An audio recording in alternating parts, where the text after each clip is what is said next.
Welcome to our channel. இன்றைய காணொளியில் தமிழ்நாட்டின் தெற்கு பகுதியில் இருக்கும் ஒரு சிறிய கிராமத்தில் நடந்ததாக சொல்லப்படும் ஒரு வித்தியாசமான அமானுஷ்ய சம்பவத்தை பார்க்க போகிறோம்.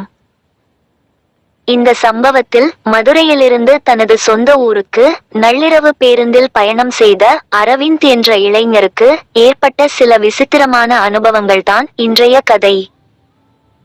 இந்த சம்பவம் நடந்ததாக சொல்லப்படும் ஊர் சின்னமலைப்பட்டி.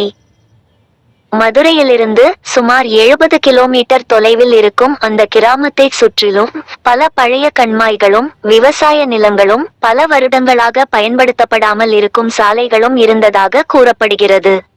அரவிந்த் வயது சுமார் 27. மதுரையில் ஒரு தனியார் நிறுவனத்தில் வேலை பார்த்து வந்தார். அவருடைய மனைவி காயத்ரி. திருமணமாகி 2 வருடங்கள் தான் ஆகியிருந்தது.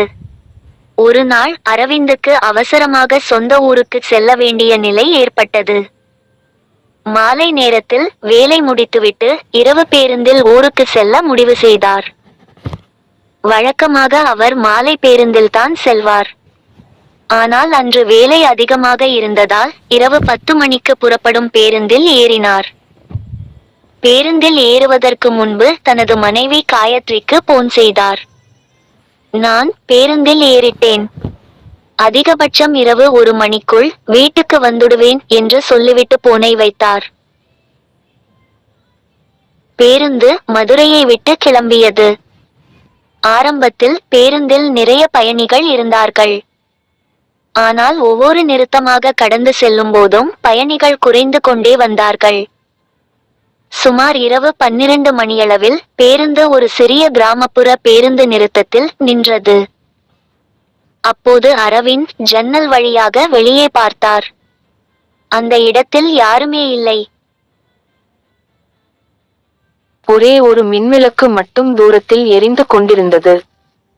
அந்த நேரத்தில் பேருந்தின் கடைசி இருக்கையில் ஒரு வயதான பெண் அமர்ந்திருப்பதை அரவிந்த் கவனித்தார். அந்த பெண் வெள்ளை நிற சேலை அணிந்திருந்தார். முதலில் அவர் அதை பெரிதாக எடுத்துக்கொள்ளவில்லை. சில நிமிடங்களுக்கு பிறகு பேருந்து மீண்டும் கிளம்பியது. அரவிந்த் தனது மொபைலை எடுத்து பார்த்து கொண்டிருந்தார். அப்போது அவருடைய போனில் திடீரென நெட்வொர்க் போய்விட்டது. அவர் ஜன்னல் வழியாக வெளியே பார்த்தார். அதே நேரத்தில் பேருந்தின் பின்புறத்திலிருந்து ஒரு மெதுவான பெண் குரல் கேட்டது. அது தம்பி என்றது. அரவிந்த் திரும்பி பார்த்தார். அந்த வயதான பெண் அவரை பார்த்து கொண்டிருந்தார். என்னம்மா என்று கேட்டார். அந்த பெண் சிரித்துக்கொண்டே, இந்த பேருந்து அடுத்ததாக எங்கே நிற்கும் என்று கேட்டார். அரவிந்த் கண்டக்டரிடம் கேட்டுவிட்டு, இன்னும் 2 ஸ்டாப் கழிச்சு பெரிய பாலம் வரும். அதுக்கு அப்புறம் ஒரு கிராமம் வரும் என்றார். அந்த பெண் ஒன்றும் பேசவில்லை. சிறிது நேரம் கழித்து மீண்டும் ஜன்னல் பக்கம் திரும்பிக் கொண்டார். அரவிந்துக்கு ஏதோ வித்தியாசமாக தோன்றியது. அந்த பெண் தனியாக இருந்தார். அவரிடம் எந்த பையும் இல்லை. மேலும் பேருந்தில் ஏறிய போது யாரும் அவரை கவனித்ததாக தெரியவில்லை. சுமார் இரவு 12:30 மணியளவில் பேருந்து ஒரு பெரிய பழைய பாலத்தை அடைந்தது. பாலத்தின் அருகில் வந்ததும் பேருந்தின் உள்ளே இருந்த விளக்குகள் திடீரென அணைந்தன. பேருந்து முழுவதும் இருட்டாகிவிட்டது. சில வினாடிகளுக்கு பிறகு விளக்குகள் மீண்டும் எரிந்தன. அப்போது அரவிந்த் பின்புறம் பார்த்தார். அந்த வயதான பெண்ணை காணவில்லை. அவர் அதிர்ச்சியடைந்தார். இவ்வளவு சீக்கிரம் எப்படி இறங்கியிருப்பாங்க என்று நினைத்தார். அவர் கண்டக்டரிடம் கேட்டார். அண்ணா, பின்னாடி இருந்த அம்மா எங்கே இறங்கினாங்க என்று கேட்டார். கண்டக்டர் குழப்பத்துடன் பார்த்தார். எந்த அம்மா என்று கேட்டார் கண்டக்டர். வெள்ளை சேலை போட்டிருந்த அம்மா என்று கூறினார் அரவிந்த். கண்டக்டர் சில வினாடிகள் அமைதியாக இருந்தார். பிறகு, தம்பி, அந்த கடைசி இருக்கையில் நீங்க மட்டும்தான் உட்கார்ந்திருந்தீங்க. யாரும் இல்லை என்றார். அரவிந்தின் உடம்பெல்லாம் நடுங்கியது. இல்ல அண்ணா, நான் பார்த்தேன். அவங்க என்கிட்ட பேசினாங்க. கண்டக்டர் சிரித்துவிட்டு, கனவு வந்திருக்கும். கொஞ்சம் தூங்குங்க என்றார். ஆனால் அரவிந்தால் தூங்க முடியவில்லை. அடுத்த சில நிமிடங்களில் அவருடைய போனுக்கு ஒரு அழைப்பு வந்தது. அது அவருடைய மனைவி காயத்ரியின் அழைப்பு. எங்கே வந்துட்டீங்க என்று கேட்டார் காயத்ரி. இன்னும் கொஞ்ச நேரத்துல வந்துருவேன். சரி, சீக்கிரம் வாங்க என்று கூறிய போதே போன் அழைப்பு திடீரென துண்டிக்கப்பட்டது. அரவிந்த் மீண்டும் அழைத்தார். ஆனால் போன் தொடர்பு கிடைக்கவில்லை. பேருந்து தொடர்ந்து சென்று கொண்டிருந்தது. சுமார் இரவு 12:50 மணிக்கு பேருந்து சின்னமலைப்பட்டி அருகே வந்தது. அரவிந்த் இறங்க தயாரானார்.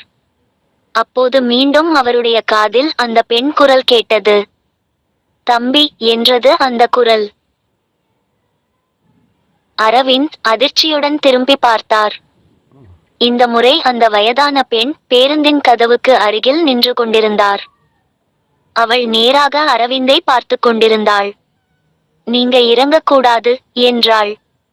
அரவிந்த் பயந்து போனார். ஏன் என்று கேட்டார். அந்த பெண் எந்த பதிலும் சொல்லவில்லை. அடுத்த நொடியே பேருந்து திடீரென பிரேக் போட்டது. அரவிந்த் கீழே விழாமல் இருக்க முன்பக்க கம்பியை பிடித்துக் கொண்டார். அந்த சில வினாடிகளில் அந்த பெண் மீண்டும் காணாமல் போயிருந்தார். பேருந்து நின்றதும் அரவிந்த் வேகமாக கீழே இறங்கினார். அவருடைய ஊருக்கு இன்னும் சுமார் 3 கிலோமீட்டர் தூரம் இருந்தது. அவர் வழக்கமாக அங்கிருந்து ஆட்டோ எடுத்து செல்வார். ஆனால் அன்று அந்த நேரத்தில் ஆட்டோ எதுவும் கிடைக்கவில்லை.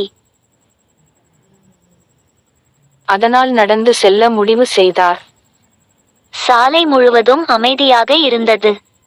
சில இடங்களில் மட்டும் தெருவிளக்குகள் இருந்தன. அரவிந்த் வேகமாக நடந்து கொண்டிருந்தார்.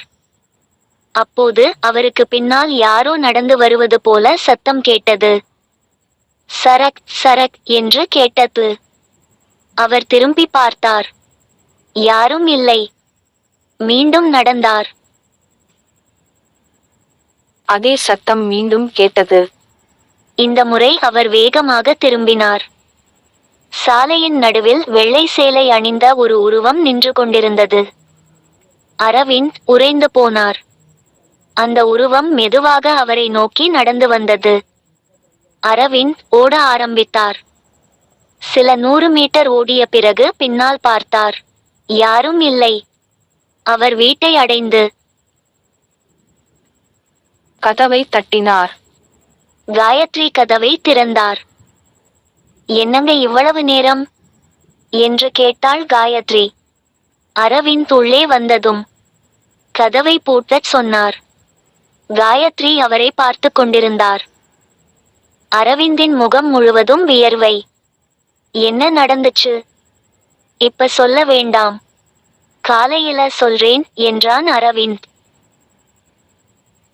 அந்த இரவு அரவிந்த் தூங்கவே இல்லை. அடுத்த நாள் காலை அவர் மனைவியிடம் நடந்த அனைத்தையும் சொன்னார். காயத்ரி முதலில் நம்பவில்லை. ஆனால் அரவிந்த் குறிப்பிட்ட அந்த பேருந்து எண்ணை கேட்டதும் அவள் முகம் மாறியது. அந்த பேருந்துதானா? ஆமாம் என்றான். காயத்ரி சில வினாடிகள் அமைதியாக இருந்தார். பிறகு அந்த பேருந்தை பற்றி நம்ம ஊர்ல ஏற்கனவே ஒரு விஷயம் பேசுவாங்க என்றாள். அரவிந்த் அதிர்ச்சியடைந்தார். காயத்ரி கூறிய தகவல் அவரை மேலும் பயமுறுத்தியது. 1 வருடத்திற்கு முன்பு அதே பேருந்தில் பயணம் செய்த ஒரு வயதான பெண் சின்னமலைப்பட்டி பாலத்தை கடக்கும் நேரத்தில் திடீரென உடல்நிலை பாதிக்கப்பட்டு உயிரிழந்ததாக ஊரில் பேசப்பட்டதாக காயத்ரி சொன்னார். அந்த பெண் தினமும் அந்த வழித்தடத்தில் பயணம் செய்தவர். அவருடைய கடைசி பயணமும் அதே பேருந்தில்தான் நடந்ததாக கூறப்பட்டது. அதிலும் முக்கியமான விஷயம், அவர் கடைசியாக அமர்ந்திருந்த இருக்கை அரவிந்த் அமர்ந்திருந்த அதே கடைசி இருக்கை. அரவிந்துக்கு உடம்பு சிலிர்த்தது. அந்த சம்பவத்துக்கு பிறகு அவர் அந்த பேருந்தில் மீண்டும் பயணம் செய்யவில்லை. ஆனால் சில நாட்கள் கழித்து அவருடைய வீட்டில் சில விசித்திரமான சம்பவங்கள் நடந்ததாக குடும்பத்தினர் கூறினர்.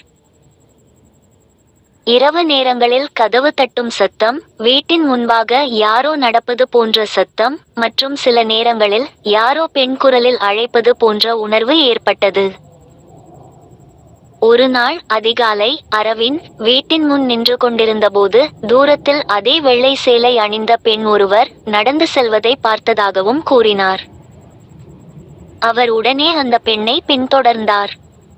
ஆனால் சாலையின் முடிவில் சென்றதும் அந்த உருவம் காணாமல் போயிருந்தது.